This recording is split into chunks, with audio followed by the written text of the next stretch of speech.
క్రీస్తు యేసు పరిశుద్ధ నామాన్ని బట్టి మీ అందరికీ శుభాశీస్సులు. ఎలా ఉన్నారు? బాగున్నారా? మనల్ని బట్టి అనేకులు ఆశీర్వదింపబడాలి అనంటే చాలా విషయాల నుంచి మనం దూరంగా ఉండాలి. ఏంటి ఆ విషయాలు? ఎఫెసీయులకు రాసిన పత్రిక 4వ అధ్యాయం 25వ వచనంలో మనకు ప్రత్యేకంగా రాయబడ్డాయి. కాబట్టి ఇలాంటి విషయాల నుంచి మనం దూరంగా ఉండాలి అనంటే ఈ రక్షణ సువార్త విని రక్షణ పొందాలి. ఇంత గొప్ప అవకాశాన్ని సద్వినియోగం చేసుకొని కోట్లాది ప్రజలు ఈ రక్షణ సువార్త వినేటట్టు, ఏ దేవుడినైతే వారు సొంత రక్షకునిగా అంగీకరించి, ఏ లోకం నుంచి అయితే వారు దూరమై దేవుడికి సమీపంగా జీవించి ఒక సాక్షులుగా జీవిస్తూ ఉన్నవారు మా ప్రియులు, మా ఆప్తులు mister and missus G Isaac Babu గారు మరియు సుగీత గారు, వారు పొదిలి ప్రకాశం డిస్ట్రిక్ట్ వాస్తవ్యులు. వారి కొరకు ప్రత్యేకంగా ప్రార్థిస్తాం. ప్రేమ నమ్మకం కలిగిన మా ప్రియ పరలోకపు తండ్రి, జీవం కలిగిన మా దేవ, ఎలాంటి వాటి నుంచి దూరం ఉండాలో అని రుచి చూచి ప్రభా మీ కొరకు జీవించి మీ యందు ప్రభా విశ్వాసంగా ఉండడాన్ని బట్టి అనేకులకి ఆశీర్వాదకరంగా ఉన్న మిస్టర్ అండ్ మిస్సెస్ ఇస్సాక్ బాబు గారిని, సుగీత గారిని మీరు మెండుగా దీవించి ఆశీర్వదించినందుకు మీకు స్తుతులు, స్తోత్రాలు ప్రభా. వారికి ఇచ్చిన సంతానం ప్రభా, పెద్ద కుమార్తె ప్రజ్వలిత MBBS ఫైనల్ ఇయర్ ఉంది ప్రభా. ఈ డిసెంబర్ 10న ఎగ్జామ్స్ ఉన్నాయి. మీరే తోడయుండి మంచి జ్ఞానము, జ్ఞాపక శక్తి, ఆత్మవిశ్వాసము, ఆత్మధైర్యాన్ని బిడ్డకు ప్రసాదించండి. అదేవిధంగా మరొక కుమారుడు Praneeth Raj MBBS second year చదువుతున్నాడు ప్రభా. ఇద్దరు బిడ్డలు MBBS చదివే అవకాశాన్ని అనుగ్రహించినందుకు ఎంతో వందనాలు. ఇద్దరు బిడ్డలు ప్రభా మీకు సాక్షులుగా జీవించే అనుభవంలోకి నడిపించండి. అదే విధంగా మరొక కుమారుడు శ్యామ్ బెనాయా కొరకే కూడా ప్రార్థిస్తున్నాం. బిడ్డ నీట్ MBBS కొరకే ప్రిపేర్ అవుతుండగా బిడ్డని కూడా మీరు జ్ఞాపకం చేసుకోండి. ముగ్గురు బిడ్డలు మీకు మహిమార్థంగా MBBS చదువులాగున యేసు నామమున అడిగి వేడుకుంటున్నాము తండ్రి. మీరు సహాయపడండి. మీకు సాక్షులుగా జీవించే అనుభవంలోకి ప్రభా ప్రజ్వలితాన్ని, ప్రణీత్ రాజ్ని, శ్యామ్ బెనాయాని మీరు నడిపించి దీవించి ఆశీర్వదించమని మేము వేడుకుంటున్నాము తండ్రి. వీరియందు ప్రభా అన్యజనులందరూ ఆశీర్వదింపబడులాగున మీరు సహాయపడమని మేము బ్రతిమలాడుతున్నాం. అదేవిధంగా ఇస్సాక్ బాబు గారు తల్లి గారు లీలమ్మ గారు ఆరోగ్యం కొరకై, అదేవిధంగా సుజిత అమ్మగారు తల్లి గారు హేమలత గారి ఆరోగ్యం కొరకై, ఎంఎడ్ స్టడీ లీవ్ లో ఉన్నప్పుడు వారికి కలిగిన ఆ అన్యాయంలో కోర్టు కేసులో ఉంది ప్రభా, అది సరైన రీతిలో న్యాయంగా వీరి వైపు తీర్పు వచ్చేలాగా మీరు సహాయపడమని మేము బ్రతిమలాడుతున్నాం. ఈ కుటుంబాన్ని మీరు దీవించి ఆశీర్వదించండి. ఈ కుటుంబం మీ ద్వారా ప్రేరేపింపబడి చేసిన సహాయాన్ని బట్టి ప్రభా, ఏ బిడ్డలైతే వారి జీవితాల్లో ఏ వేటి నుంచి అయితే దూరపరచబడాలో అవి దూరపరిచే ఆత్మీయ అనుభవంలోకి నడిపింపబడి గ్రహించి దూరం చేసుకునే ఆత్మీయ అనుభవంలోకి నడిపించమని మేము బ్రతిమలాడుతున్నాం. ఈ కుటుంబానికి ఈరోజు ఈ వాక్యమని రక్షణ తీర్మానం తీసుకోబోతున్న బిడ్డలకి, ఈ వాక్యం వింటున్న ప్రతి బిడ్డకి మీ ద్వారా ప్రేరేపింపబడిస్తున్న వాగ్దానము, ఆజ్ఞ తండ్రి, నీ యందు అన్యజనులందరూ ఆశీర్వదింపబడుదురు. గలతీయులకు రాసిన పత్రిక 3వ అధ్యాయం 8వ వచనం. అదేవిధంగా ఆజ్ఞ ఎఫెసీయులకు రాసిన పత్రిక 4వ అధ్యాయం 25వ వచనం. అబద్ధమాడుట మాని తండ్రి, ఈ ఆజ్ఞానుసారంగా మేమందరము జీవించే అనుభవంలోకి నన్ను మమ్మల్ని మీరు నడిపించి బలపరిచి దీవించండి. ఈ వాగ్దానం మా అందరి జీవితాల్లో నెరవేర్చమని మేము బ్రతిమలాడుతూ, ప్రాముఖ్యంగా ఈ కుటుంబానికి ఇస్సాక్ బాబు గారికి, సుగీత గారికి, వారి ముగ్గురు బిడ్డలు కుటుంబానికి అంతట్లో ఈ వాగ్దానం నెరవేర్చి బలపరిచి నడిపించి దీవించి ఆశీర్వదించుమని యేసు నామం అడిగి వేడుకుంటున్నాము తండ్రి. ఆమేన్.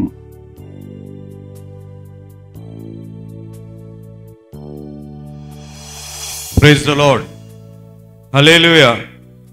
ప్రార్థన చేసుకుందాం. ప్రేమ నమ్మకం కలిగిన మా ప్రియ పరలోకపు తండ్రి, జీవం కలిగిన మా దేవా, ఇచ్చిన ఈ అద్భుతమైన సమయాన్ని బట్టి మీకు స్తుతులు, స్తోత్రాలు మేము చెల్లించుకుంటున్నాం. ప్రభువా, మా జీవితాల్లో మేమేమై ఉన్నామో, ఏమై ఉండాలో ముందుగా నిర్ణయించిన గొప్ప దేవుడివి తండ్రి.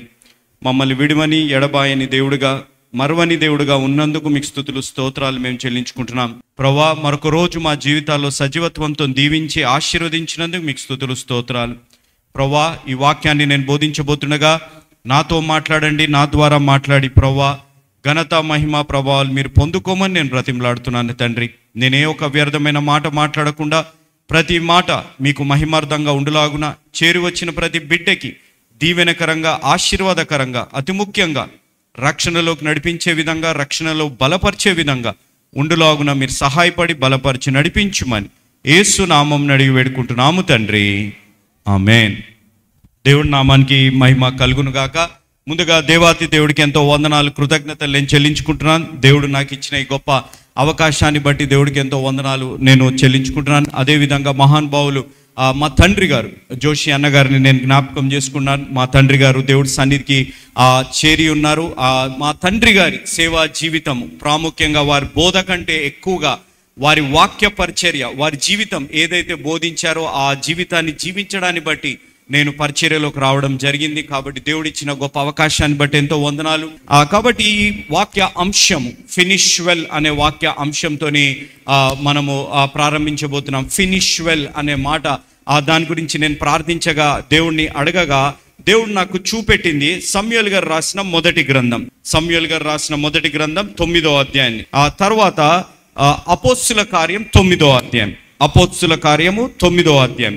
నేను ప్రాముఖ్యంగా ఈరోజు ఈ వాక్యాన్ని నేను చెప్పేటప్పుడు ఫినిష్ వెల్ అనే టాపిక్ ఇవ్వబడ్డ సందర్భంగా నేను ఆలోచించినప్పుడు పాత నిబంధనలో ఉన్న సౌలు, కొత్త నిబంధనలో ఉన్న సౌలు గురించి నేను చెప్పాలని దేవుడు నాకు ప్రేరేపణ కలిగించారు.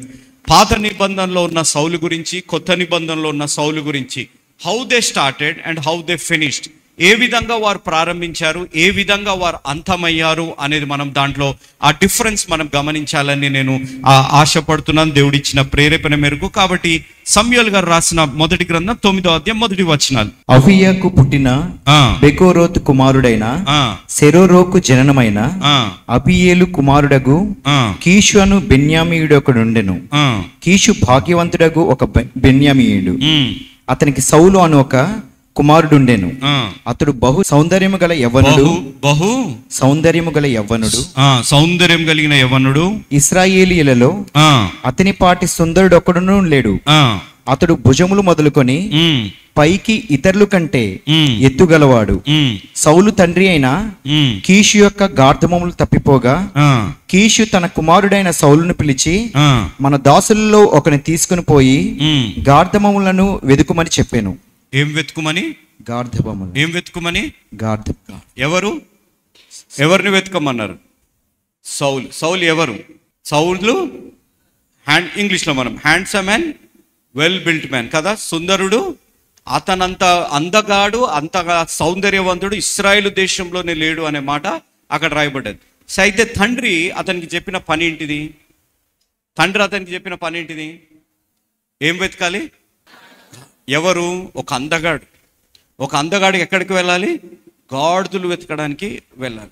నేను చెప్పే మాట ఈరోజు నేను ఇది ప్రారంభించడానికి ప్రాముఖ్యమైన మాట, సౌలు ఏ విధంగా ప్రారంభమయ్యాడు, ఏ విధంగా అంతమయ్యాడు అనే దాంట్లో పాత నిబంధనలో మనం గమనిస్తే ఆయన ఎక్కడ కూడా నామోషి ఫీల్ కాలేదు. నేను అందగాడిని, నేను ఎంతో సౌందర్యవంతుడిని, ఇశ్రాయేలు దేశంలో నేను అంత అందగాడు లేడు అని చెప్పి ఒక ఫాల్స్ ప్రెస్టేజ్లో అతను బ్రతకలేదు. నామోషిగా ఆయన బ్రతకకుండా తండ్రి చెప్పిన మాట, నేను చెప్పే మాట ఇక్కడ ప్రాముఖ్యంగా గమనించాలి. తండ్రి చెప్పిన మాటని తూచా తప్పకుండా గాడిదలు వెతకడానికి వెళ్ళు అని అంటే ఆయన గాడిదలు వెతకడానికి వెళ్ళిన వ్యక్తిగా సౌలు జీవించాడు అనేది గమనించాలి. చిన్న హిస్టరీ చెప్పాలంటే ఇజ్రాయెల్ దేశపు మొట్టమొదటి రాజు ఎవరు అంటే సౌలు కిందనే మనం గమనించాలి. సౌలుని ఇజ్రాయెల్ మొట్టమొదటి రాజుగా దేవుడు ఎంచుకున్నారు. ఆ ఎంచుకునే ముందుగా దేవుడు ఆయనలో చూసిన లక్షణాలు ఏంటిదనగా, తండ్రి ఏది చెబితే అది చేసిన వ్యక్తిగా, ఆయన అందగాడైనప్పటికీ, ఆయన సౌందర్యవంతుడైనప్పటికీ, ఏ విధంగా ఆయన జీవించినప్పటికీ కూడా తండ్రి చెప్పినది ఆయన చేసినట్టు ఇక్కడ మనం గమనించగలుగుతాం. ఈరోజు మన జీవితాల్లో మనం ఆలోచించవలసింది, మనం పని చేయడానికి లేకపోతే తల్లిదండ్రుల మాట వినడానికి మనం ఎంత సంతోషపడుతున్నాం, ఎంత ఉత్సాహపడుతున్నాం అనేది ఆలోచించాలి. మనం కొంచెం అందంగా ఉన్నా, కొంచెం మనం సౌందర్యం కలిగి ఉన్నా, లేకపోతే కొంచెం మనకి బలం ఉన్నా, కొంచెం చదువున్నా మనం ఎంతో నామోషి ఫీల్ అవుతుంటాం కదా. బస్సులో వెళ్ళాలన్నా, ఆటోలో వెళ్ళాలన్నా, వీధి బయటకి నడుచుకుంటూ పని చేయాలన్నా కూడా మనం ఒకసారి ఆలోచిస్తుంటాం, నేను నడుచుకుంటూ వెళ్ళాలా, నేను ఈ విధంగా వెళ్ళాలా అనే నామోషి మనం ఫీల్ అవుతుంటాం. కానీ మనం ఒక్కటి గుర్తుపెట్టుకోవాలి, ఏంటిదనగా తల్లిదండ్రుల చెప్పినట్టు మనం జీవిస్తే మనం ఎంతో ఆశీర్వదింపబడతాం. బైబిల్లో రాయబడ్డ మాట, ఎవరైతే తల్లిదండ్రుల మాట వినరో వారి కళ్ళు ఏమి చేస్తాయంట? ఏం బీగుతాయి? లోయ కాకులు బిగుతాయంట. నేను ఒక చిన్న మాట చెప్పాలంటే, మా తండ్రి గారు గొప్ప పరిచర్య చేశారు. గొప్ప పరిచర్య, వచ్చిన ధ్యానాలు రేడియోలో అన్ని కంప్లీట్ చేశారు. Verse by verse Bible study మా తండ్రి గారు చేశారు. టీవీలో కూడా ఇప్పుడు కూడా మా తండ్రి గారు దేవుడి సన్నిధిలో ఉన్నా కూడా మేము టీవీలో ఇప్పుడు కూడా ఆ verse by verse Bible study వేస్తున్నాం. ఒకరోజు మా తండ్రి గారితో ఒక ఆరాధన ఛానల్లో ప్రతిరోజు సాయంకాలం 7:30 గంటలకు మా ప్రోగ్రామ్ వస్తుంది. సో ఆరాధన ఛానల్ ఒక యానివర్సరీ ఫంక్షన్కి వెళ్ళాం. నేను, మా నాన్నగారు, పెద్ద పెద్ద మహా సేవకులు, గొప్ప గొప్ప సేవకులు అందరూ అక్కడ వచ్చారు. నేను యవన కాలంలో ఉన్నాను. నేను యవన కాలంలో ఉన్నప్పుడు నా చేతులకి రింగ్స్ ఉండేవి, ఇక్కడ కడియం ఉండేది, ఇంకా వేరే అన్నీ నేను వేసుకొని ఉండేవాడిని. వేసుకొని ఉండి మా తండ్రి గారితో నేను ఆ ఆరాధన ఫంక్షన్కి వెళ్ళాను. మా డాడీ అన్నారు, పర్లేదురా ఏదో ఒకలాగా వెళ్ళిపోదామంటే, డాడీ అలా ఎలా వెళ్తాము, మనము మీరు ఇంత పెద్ద సేవకులు, మీరు నార్మల్గా వెళ్తే ఎలా, మనం మంచిగా వెళ్ళాలి, ఒక కారు అరేంజ్ చేస్తాను, కారులో వెళ్ళాలి, మనం బాగా తయారై వెళ్ళాలి అని అంటే, మా డాడీ సింపుల్గా వచ్చారు. నేనేమో మనం యవనస్తులం కాబట్టి కొంచెం హంగామా చేయాలనే ఉద్దేశంతో తయారై వెళ్ళాక అప్పటికి నేను సేవలో ఉన్నాను. కానీ ఉంగరాలు పెట్టుకోవడం, ఇవన్నీ పెట్టుకోవడం నాకు ఎంతో ఇష్టంగా ఉండేది. పెట్టుకొని ఉన్నప్పుడు ఆ ఫంక్షన్కి వెళ్ళి, ఫంక్షన్ అయిపోయి నాన్నగారు అంతా అయిపోయాక నాన్నగారు ఇలా నిలబడ్డప్పుడు అక్కడ లోకల్గా సికింద్రాబాద్ ఎమ్మెల్యే ఒక ఆంటీ వచ్చింది. ఒక ఆంటీ వచ్చి, అయ్యో జోషన్న గారు అని చెప్పి వంగి దండాలు పెట్టి, అయ్యగారు మీ పరిచర్య అంటే నాకు ఇష్టం, మీ వాక్యం అంటే నాకు ఇష్టము అని చెప్పి మా డాడీ అన్నారు, అమ్మ నా కొడుకు అని అనగానే, నేను ప్రైజ్ ది లార్డ్ అని చెప్పగానే ఇక్కడి నుంచి ఒక కడియము, ఇక్కడి నుంచి ఒక తాడు, ఇక్కడి నుంచి ఇది పడతా ఉంటే ఆమె నన్ను కింద నుంచి పైకి చూసింది. ఆమె నన్ను ఏం చేసింది? కింద నుంచి పైకి చూసినప్పుడు దేవుడు నాతో అన్న మాట, అన్ని ఆకు అంటే ఏం చేస్తుందంట? అన్ని ఆకు అనికి పని, ఏమి లే నాకు ఎగిరి పడుతుంది కదా. నాకు ఏమీ లేదు. మా తండ్రి అంత గొప్ప సేవకుడు, అంత గొప్ప పరిచర్య చేస్తున్నవారు, అంత అంతర్జాతీయంగా గుర్తింపు కలిగిన వారు ఎంతో సింపుల్గా ఉన్నా నేను ఏమీ చేయలేదు.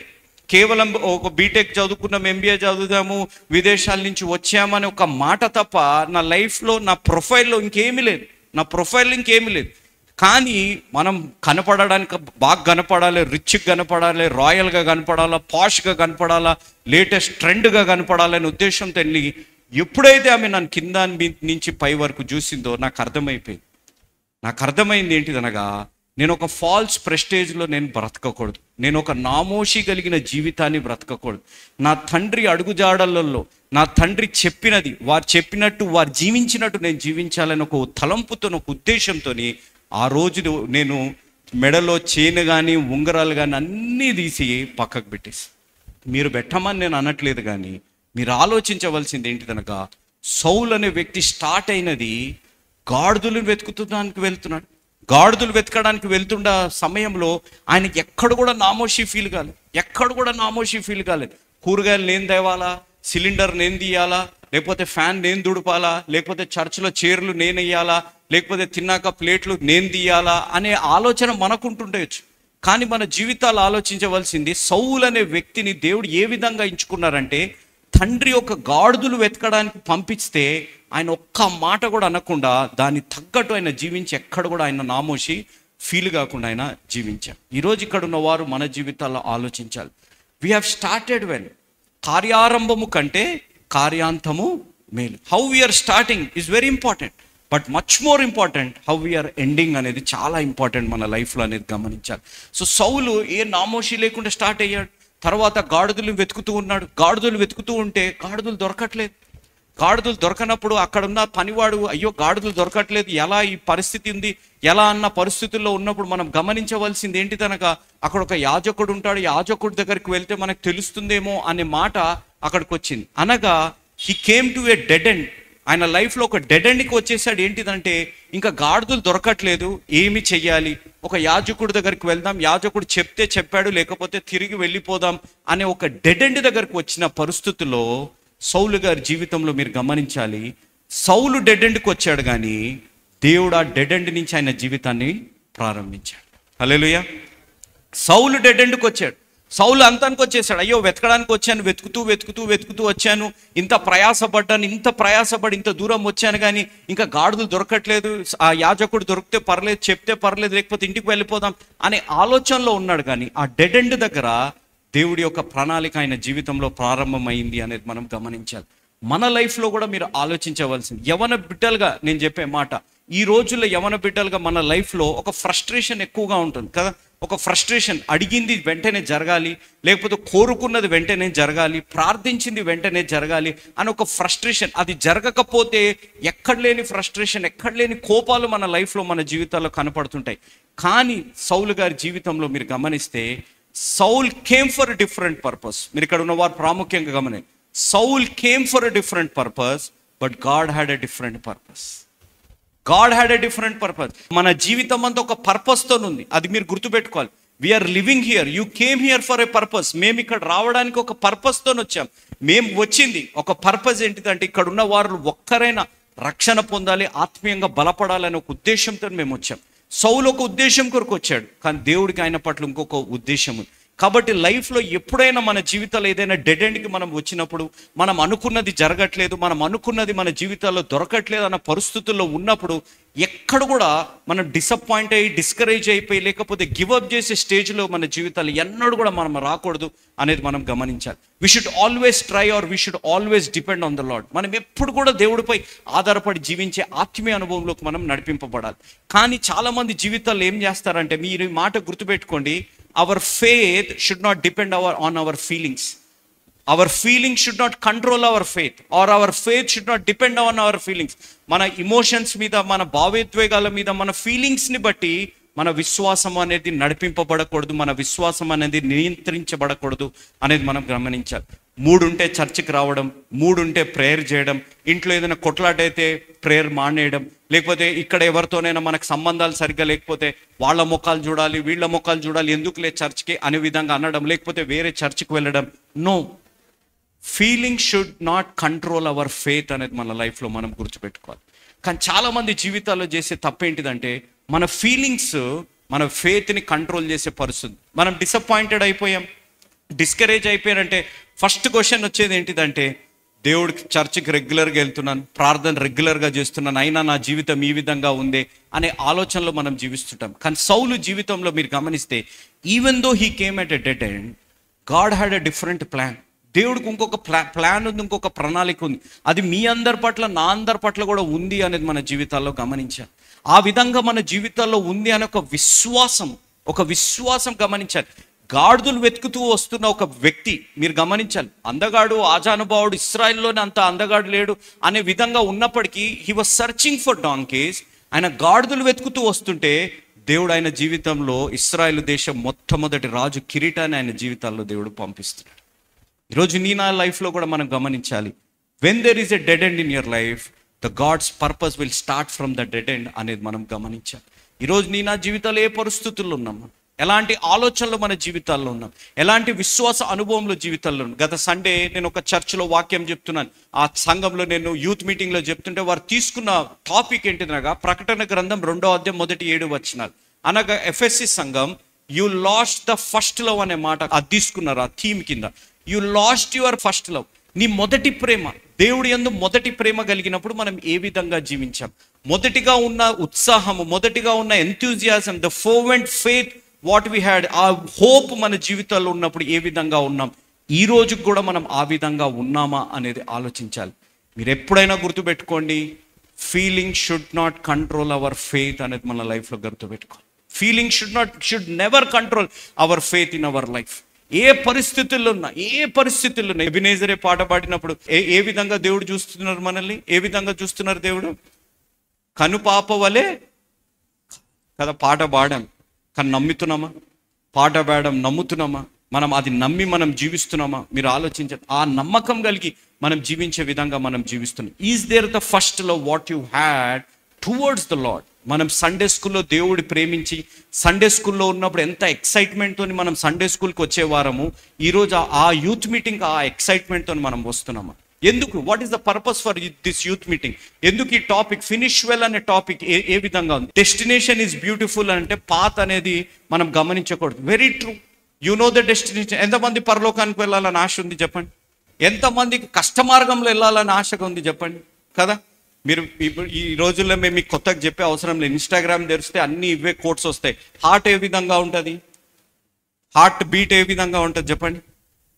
హార్ట్ బీట్ ఈ విధంగా కొట్టుకుంటేనే హార్ట్ హెల్దీగా ఉన్నట్టు, ఇలా కొట్టుకుంటే అమ్మా చనిపోయినట్టు కదా, చనిపోయినట్టే. కాబట్టి నీ లైఫ్లో డెస్టినేషన్ పరలోకం అన్నప్పుడు నీ పాత్ కంపల్సరీ కష్టంగా ఉంటుంది. నీ పాతలో డెడ్ ఎండ్స్ వస్తాయి, నీ పాతలో నీ జీవితంలో మౌంటైన్స్ వస్తాయి, ఆజానుభావులు లాంటి కష్టాలు, శ్రమలు వస్తాయి, నీ పాతలో అగ్ని లాంటి పరిస్థితులు వస్తాయి, నీ పాతలో ఎర్ర సముద్రం లాంటి పరిస్థితులు వస్తాయి, నీ పాతలో క్రూర మృగాలు, సింహం లాంటి మనుషులు, మాటలు నీ జీవితాల్లో వస్తాయి. కానీ నీ జీవితంలో దేవుడి యందు నిరీక్షణ కలిగి, దేవుడి యందు నమ్మకం కలిగి జీవిస్తే సమస్తాన్ని తొలగించి ఆ పాతలో దేవుడు నీ డెస్టినేషన్ చేరేటట్టు నీ జీవితాల్లో చేయగలుగుతాడు. We know the destination, we know the path. What is important? The companion is very important. ఇప్పుడు మీరు అందరు ఉన్నారు, ఇక్కడ ఉన్నవారు అందరు ఉన్నారు. ఒక్కళ్ళే ఈ మీటింగ్లో ఒక్కళ్ళే ఉంటే కూర్చుంటారా? ఏమంటారు మీరు? ఇదే మీటింగ్ ఒక్కడనే వచ్చానని. కానీ సంథింగ్ ఈజ్ దేర్. మన జీవితంలో వి నీడ్ ఏ కంపానియన్. మన జీవితంలో the best companion, the best partner, the best lover in our life is Jesus Christ అనేది గమనించి. కాబట్టి when you know the destination is beautiful. When you know the path, you need a great companion in your life. కాబట్టి dead end వచ్చిన God is with you. నిన్ను మరవని దేవుడు, నిన్ను విడవని దేవుడు. కన్న తల్లి అయినా మరుగునేమో కానీ నిన్ను మరవని దేవుడు నీ తోడు ఉన్నారు అనేది మనం గ్రహించాలి. ఈ సౌలు జీవితంలో నామోషి లేకుండా బ్రతికాడు. డెడ్ ఎండ్ వచ్చిన దేవుడిపై ఆధారపడ్డాడు. కిరీటం వచ్చేసి సడన్గా ఆయన జీవితంలో కిరీటం వచ్చింది. ఆ కిరీటం వచ్చినా కూడా ఆయన తీసుకోవడానికి తొందరపడలేదు. ఆయన తీసుకోవడానికి తొందరపడకుండా ఆయన నార్మల్గా చూడండి, 10వ అధ్యాయం చూడండి. సమూయేలు గారు రాసిన మొదటి గ్రంథం 10వ అధ్యాయం 1వ వచనం. అప్పుడు సమూయేలు తైలపు బుడ్డి పట్టుకొని సౌలు తల మీద తైలం పోసి అతని ముద్దు పెట్టుకొని, యెహోవా నిన్ను అభిషేకించి తన స్వాస్థ్యం మీద అధిపతిగా నియమించి ఉన్నాడని చెప్పి ఈలాగు సెలవిచ్చాను. ఏం వెతుకుతూ వచ్చాడు ఆయన? గాడ్. ఏమొచ్చింది అతనికి? కిరీటం వచ్చింది. ఆయనకు ఒక కిరీటం వచ్చింది. ఆయన అభిషేకింపబడ్డాడు. ఆయనకి జీవితంలో అభిషేకింపబడ్డాడు. అమ్మ 27వ వచనం చదవండి. అదే 10వ అధ్యాయం 27వ వచనం. పనికి మాలిన వారు కొందరు ఈ మనుష్యుడు మనలను ఎలాగూ రక్షింపగలడని చెప్పుకొనుచు అతని నిర్లక్ష్యము చేసి అతనికి కానుకలు తీసుకొని రాకుండగా అతడు చెవిడివాడైనట్టు ఊరకుండెను. ఎవరు వచ్చాను అతని దగ్గరికి?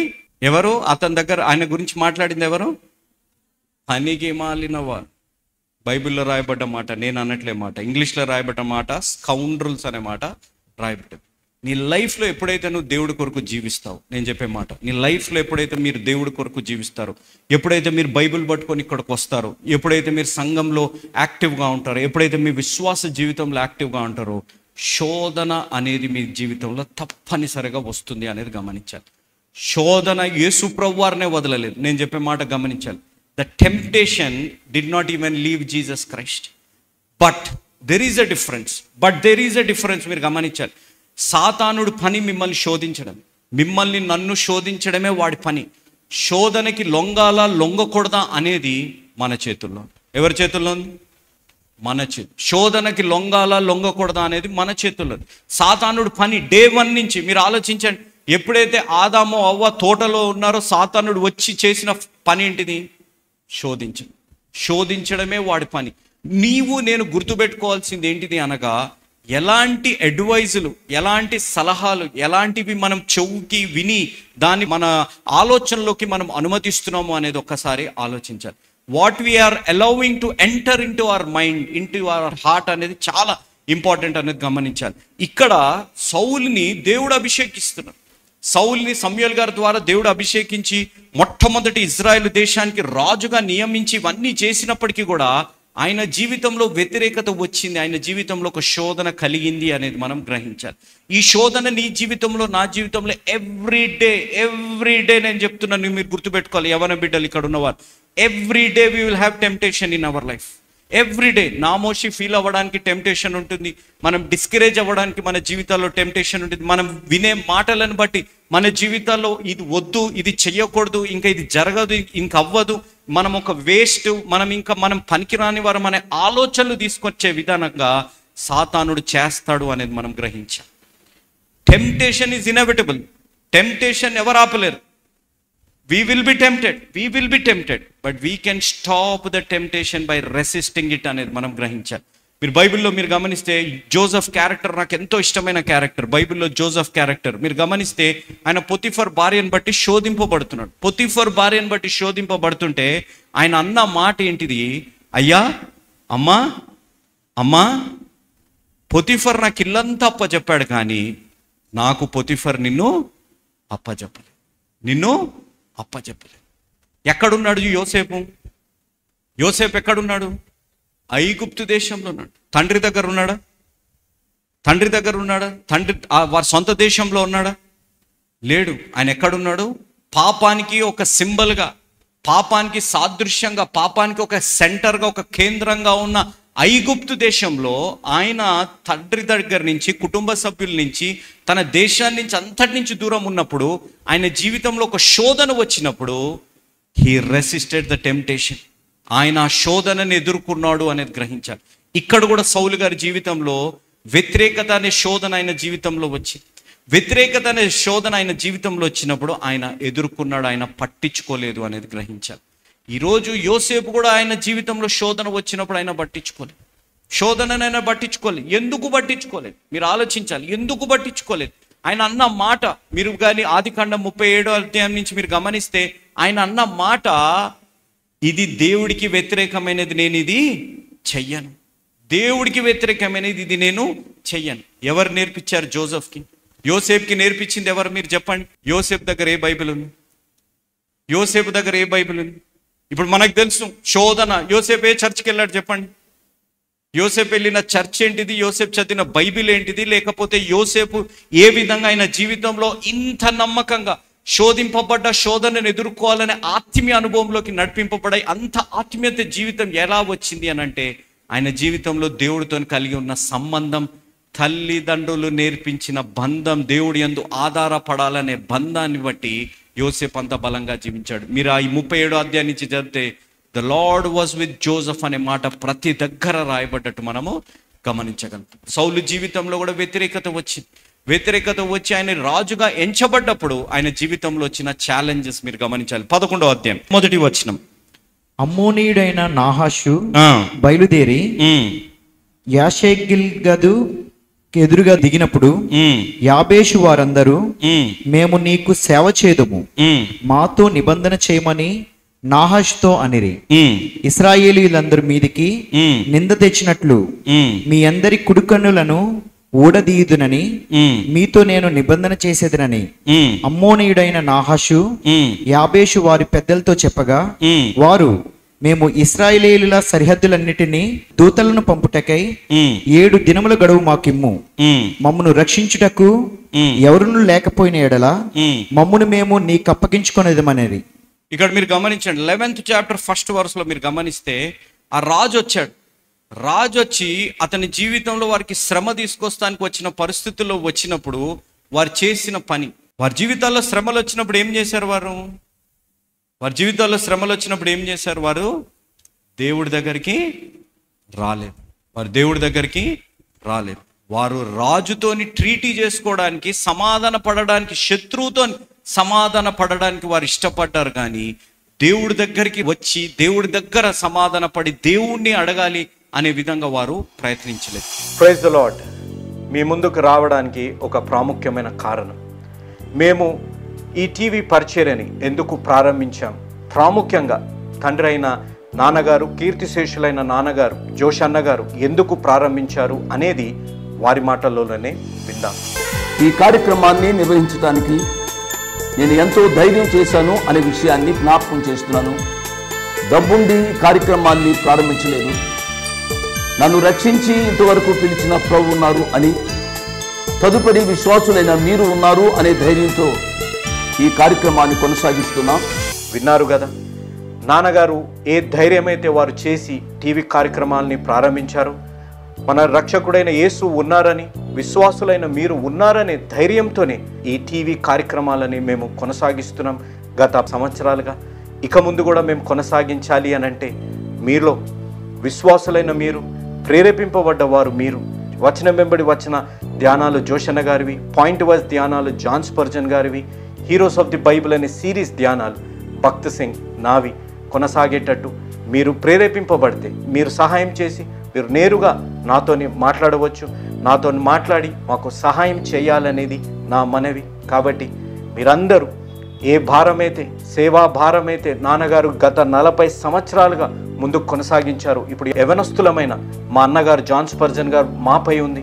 కాబట్టి మీరు కూడా ఏ విధంగా నాన్నగారిని అయితే ప్రోత్సహించారు, నాన్నగారిని ఆదరించారు, మమ్మల్ని కూడా ఆ విధంగానే ప్రోత్సహించి ఆదరిస్తారని నమ్ముచు సెలవు తీసుకుంటున్నాను. దేవుడు మిమ్మల్ని దీవించి ఆశీర్వదించునుగాక. ఆమేన్.